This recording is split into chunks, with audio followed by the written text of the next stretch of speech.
Welcome to sports, everybody. The Government Secondary School Track and Field Championships wrapping up at the Thomas A. Robinson National Stadium. One of the more grueling events, the under-20 boys 5,000 meters. There was a lead pack for a while, but with about 7 laps to go, the C.R. Walker Knights turned it into a two-man race. And then on the final lap, we can tell you it was Felix Neely pulling away for the win in 19 minutes, 38.33 seconds. Teammate Cresswell Farrington Jr. making it a 1-2 punch for the Knights.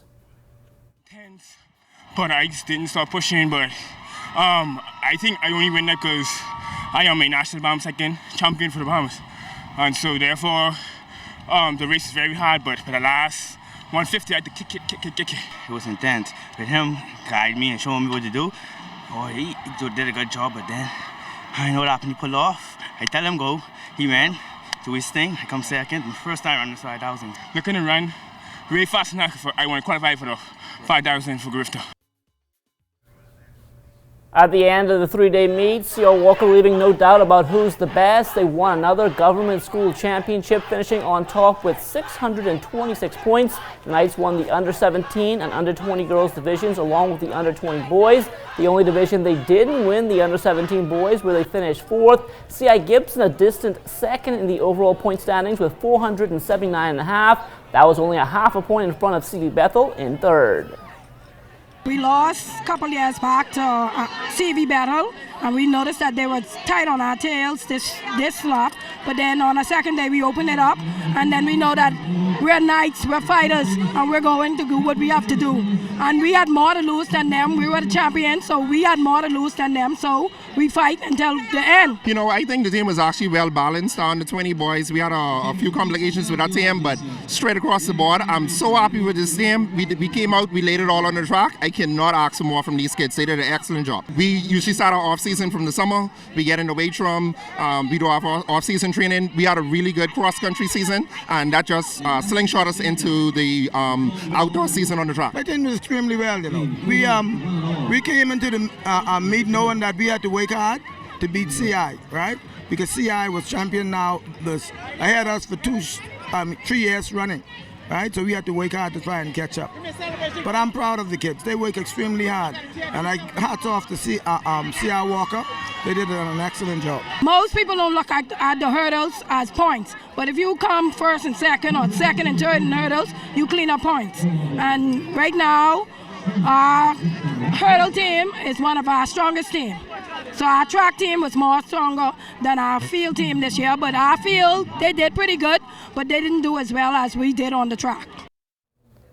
Conference championships continuing this weekend in the indoor college track and field season in the Big Ten. Purdue's Samson Colebrook on to the final of the men's 60, qualifying 7th in 6.72. Ohio State's Divine Parker qualifying for the women's 60 final. She won her heat today in 7.44. Colebrook and Parker both on to the 200 finals as well. Colebrook, the top qualifier at 20.80. Parker 4th on the women's side in 23.83. Purdue's Tamar Green also out in the men's long jump, finishing 10th, a mark of 22 feet 10.5 inches. At the Summit League Championships, a trio of Bahamians from Oral Roberts on to the women's 60-meter final. Sasha Wells, the top qualifier, 7.61. Kayvon Stubbs, third fastest at 7.70, and Gabrielle Gibson, sixth fastest at 7.76. Now all three also moving on to the 200 final as well as the top 3 qualifiers. Stubbs first at 24.49, Wells second, 24.73, and Gibson third at 25.17. A busy day for Wells. She's also top qualifier heading to the 60 hurdle final. She ran 8.36.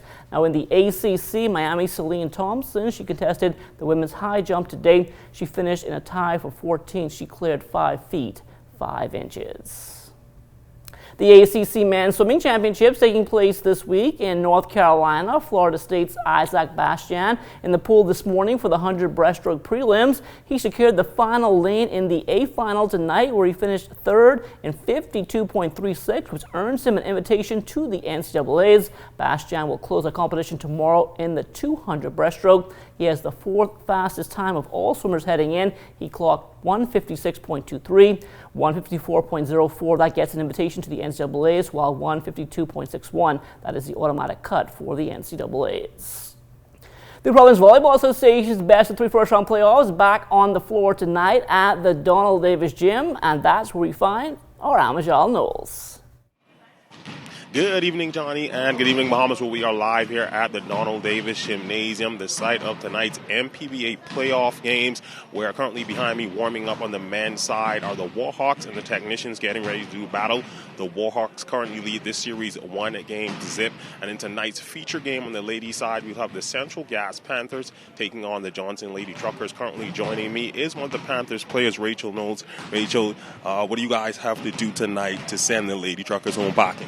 Well, we're just going to take it like we take most of our games, which is to just keep our goals in check and to make sure that we do everything that we execute and make sure that we execute everything that we do in practice. For us, we want to focus more so on our serving because our serving has been a little sloppy lately. So I would say that's more of a personal goal for me as well. But we all have our individual goals that once we meet them as a team, it'll help us win. All right, you guys are 17-1 so far this season. Just tell me how you guys managed to be successful throughout the season. I think a big part of our success is just taking it game by game and understanding what we need to do and working on those things the practice before. So just a lot of visualization and coming together as a team to try and get everything done that we need to get done. Thank you, Rachel. For all the volleyball fans who definitely want to make your way on out to the Donald Davis Gymnasium. Johnny, back to you in studio. As the N.P.W.B.A season winds down, the University of the Bahamas Mingos, they're looking for recruits to be a part of next year's team. The Mingos finishing 5th this time around, just missing out on the playoffs. Next season, the Mingos hope to break that barrier. Under the guidance of head coach Raymond Ryans-Wilson, UB will host tryouts 9 o'clock tomorrow morning at the Antal Rogers Gymnasium. They're looking not only for high school seniors, but recent graduates as well as others interested in the program. High school players in grades 10 and 11 are also invited to attend.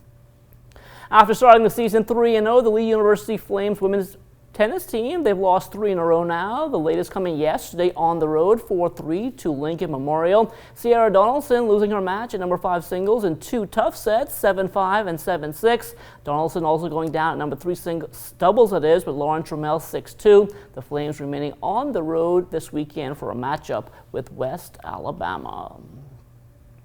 On to the college baseball diamond now. Earlier today, the Lynn University Knights, that is, a hard-fought 11-9 win over St. Leo. Byron Murray was 3 for 5, a double, an RBI, and 2 runs scored. Bryan College, and a winner as well, 11-1 over Kentucky Christian. Wade Weinberger, 3 for 4, a home run, 4 runs batted in, and 2 runs scored. Florida Atlantic, they suffered their first loss of the season, going down to 3rd-ranked Texas Tech, 7-1. B.J. Murray 0 for 3, scoring the team's lone run. They have another tough assignment tonight against 9th-ranked Florida State. The Kentucky Wildcats, they were shut out today, 8-0 by UNC Wilmington. Araj Anu was 0 for 1 as a pinch hitter. The Ole Miss Running Rebels women's basketball teams looking for their first win in SEC play. They fell again last night on the road to Tennessee 77-66, but head coach Gillette McPhee-McQuinn is seeing improvements. Extremely proud of our group.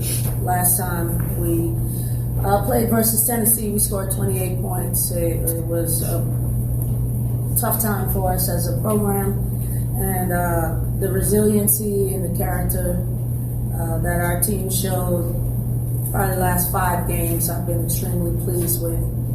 I felt this was my first time here at this arena on the Summit Court.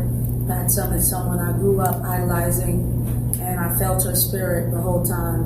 And I stood around and I said, hey, you guys are shooting so well. I guess that orange really does give you that good feeling. So we had a good feeling coming into the game, and I just wish we had hit some shots in the first quarter, but we didn't. And at the end of the day, we were still going to continue to lay the foundation here at Ole Miss.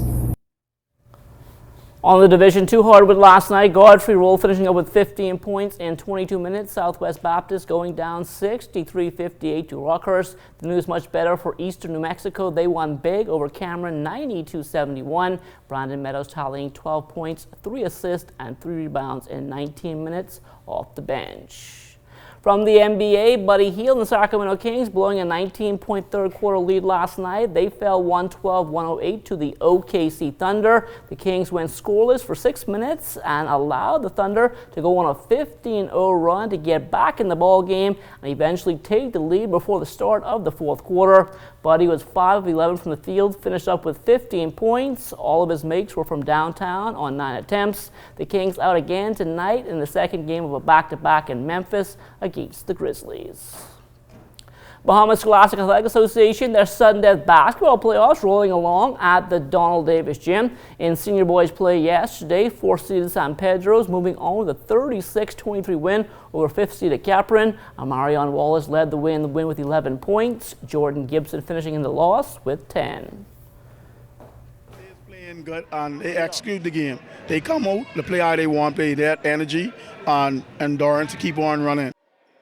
Primary boys also on the floor yesterday. It was the 8 versus 9 matchup in the primary boys division between Hillcrest Academy and Queens College B. This one all Hillcrest 17-5. Marvin Lewis had 15 points in the win.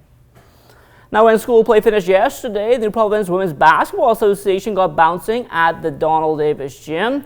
The youthful ARAWAKS taking on the veteran Bees Trucking Destroyers. ARAWAKS in this one in the first quarter. They actually had a 13-12 lead. Second quarter, Bees Trucking getting their act together. They went up 29-17 at the half. That lead increased to 41-27 after 3, and the Destroyers would go on for a 64-40 victory. It's a good game for us to help us get some lot of running up and down in, help us get in shape before the playoff season starts. We just need to capitalize better, run some plays, and make it easy baskets. I like playing against them. I started playing night league in high school as well, and it helped develop my game a lot, playing against the older players. So I try to encourage them on the court, try to help to push them, build up their confidence. Even though we're bigger than them, we still want them to play their best. That's a look at sports. The Bahamas Tonight comes back after the break.